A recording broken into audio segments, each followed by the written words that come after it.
Arthritis. Why we should ban this word when it comes to most joint pain. Hi, this is Dr. Zachary Ward, and I'm an upper cervical chiropractor practicing in Auburn Hills, Michigan.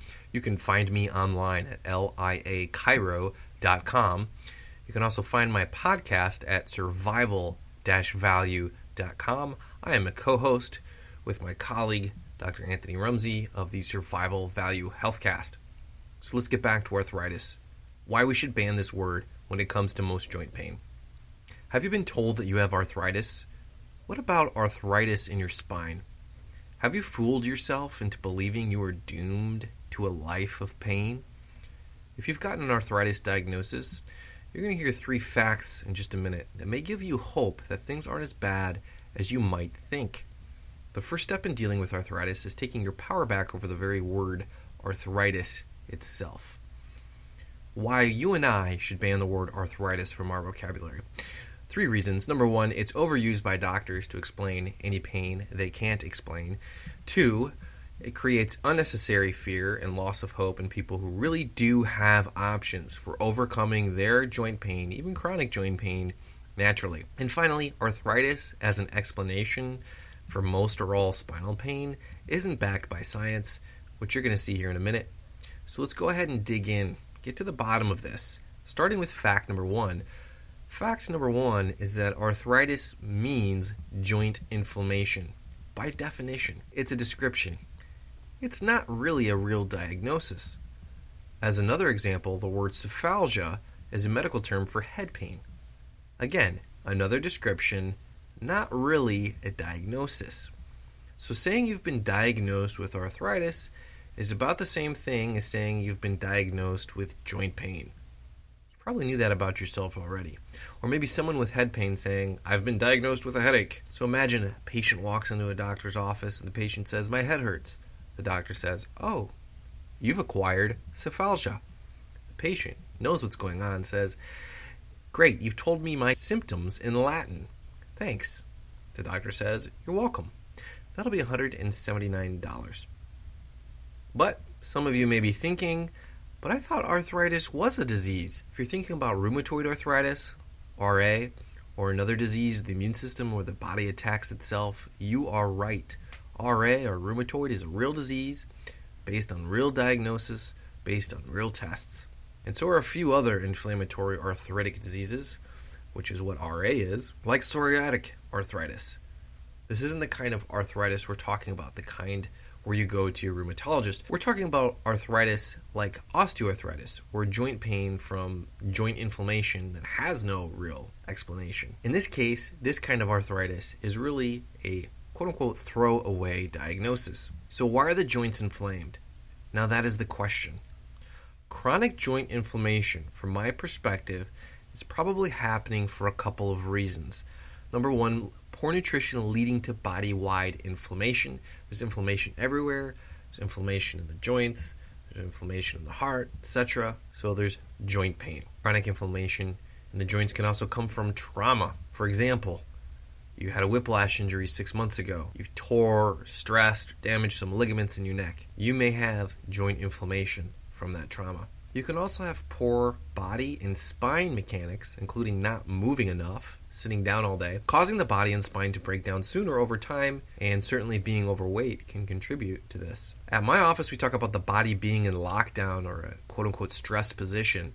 This stress is one key source and cause of the symptom arthritis. This stress causes a breakdown over time that doctors identify as quote-unquote osteoarthritis on an x-ray. Arthritis is really just a symptom of another problem.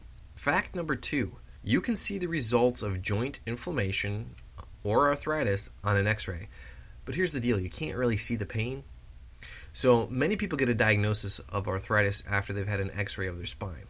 So there's no doubt that you can see the results of long-term joint inflammation on an x-ray.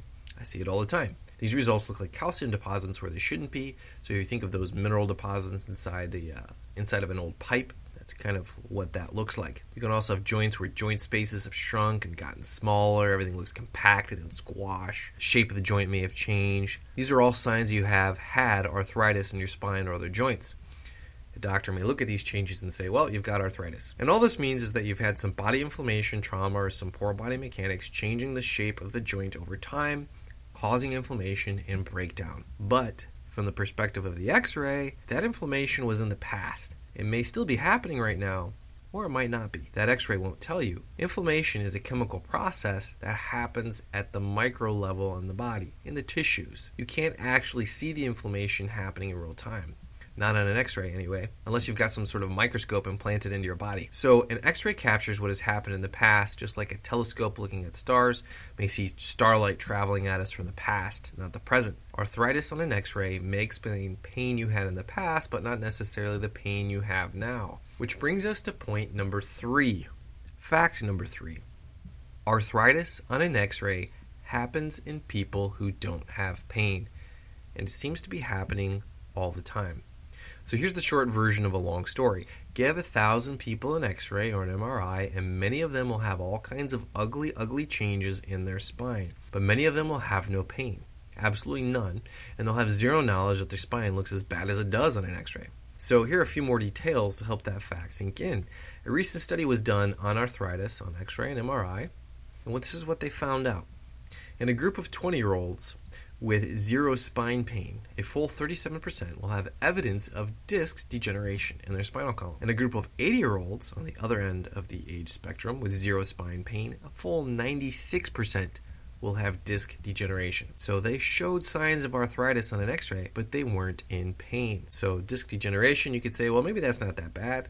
So let's go ahead and look at another sign that is supposed to be incredibly painful for many people. That is the sign of the disc protruding near the spinal cord. In a group of 20-year-olds with zero spine pain, a full 29% will have a protruding spinal disc. In a group of 80-year-olds with zero spine pain, a full 43% will have a protruding disc. Again, these are people with serious stuff happening on their x-ray or their MRI, but they have no pain. So if you're afraid you're going to be in pain forever because you have arthritis on an x-ray, remember this research. If arthritis on an x-ray caused pain all the time that it was there, then 96% of the elderly would be in constant pain. I have worked with plenty of patients who have quote-unquote arthritis pain with a lot of damage on their x-rays. Many see great improvements in their pain, sometimes in a very short time. We may even take another x-ray of that neck, for example, several weeks to several months later, and guess what? In that neck, there's still signs of arthritis, but the pain is gone. In other words, their pain wasn't permanent because they had arthritis on an x-ray. No, their pain was present, probably for the same reason that they had arthritis on the x-ray, but the arthritis was not the diagnosis that was causing their pain. In many people, it's going to be the body-wide inflammation or that body lockdown. This is Dr. Zachary Ward with Life in Alignment Chiropractic. Again, you can find me online at liachiro.com.